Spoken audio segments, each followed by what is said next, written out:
చరణ్ నిజామాబాద్ నుంచి నేనొచ్చిన క్యాండిడేట్ అగ్నిపరీక్షలో. అబ్బబ్బబ్బా! ఏం ఎంటర్‌టైన్‌మెంట్ చేసాడబ్బా!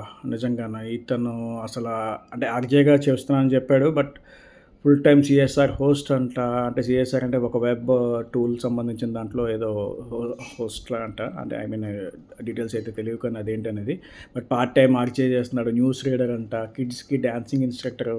ఒక వాలంటీర్‌గా ఒక స్వచ్ఛంద సంస్థలో సంథింగ్ లైక్ టీచ్ ఫర్ చేంజో ఏదో అందులో స్వచ్ఛంద సంస్థలో పనిచేస్తున్నాడని. ఇన్ని మల్టిపుల్ టాస్కులు చేస్తున్న ఒక మనిషిలో అసల ఏం ఎనర్జీ ఉంది, స్పాంటనిటీ ఉంది, టైమింగ్ ఉంది. అసలు అప్పటికప్పుడు స్పాంటేనియస్‌గా జడ్జెస్ తోటి జోక్స్ ఇచ్చి పడేశాడు.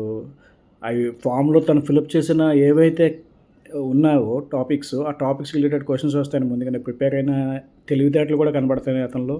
సో, ఆ తెలివితేటల ప్రకారంగా ఎటువంటి క్వెషన్ వస్తే దానికి ఆన్సర్ ఏం చెప్పాలని ప్రిపేర్ అయినట్టుగా ఉంది. ఎందుకంటే నెక్స్ట్ జన్మలో నువ్వు కోడిగా ఎందుకు పుడతావు అనగానే ఇద్దరు మనుషుల కన్నా సరే ఉపయోగపడతానని అనడం. స్పాంటనిటీ బావుంది, నచ్చింది. జడ్జెస్‌కి అయితే ఇంప్రెస్ అయిపోయారు.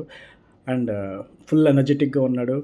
ఇంకో ఇంట్రెస్టింగ్ పాయింట్ ఏంటంటే ఫ్యూచర్‌లో బిగ్ బాస్ బజ్ హోస్ట్‌గా కూడా పనిచేస్తానని చెప్పాడు. Which is very very interesting.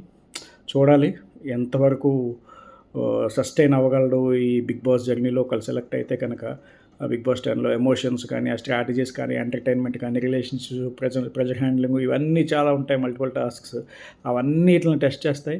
అవి దాటుకొని ఎంతవరకు నిలబడగలుగుతాడు ఏంటి అనేది టెస్టింగ్ టైమే. బట్ యాజ్ ఆఫ్ నౌ అయితే కనుక మంచి కంటెస్టెంట్ అవుతాడు. ఈ అగ్ని పరీక్ష అయితే కనుక నా ఓటు ఖచ్చితంగా చరణ్‌కే పడతది.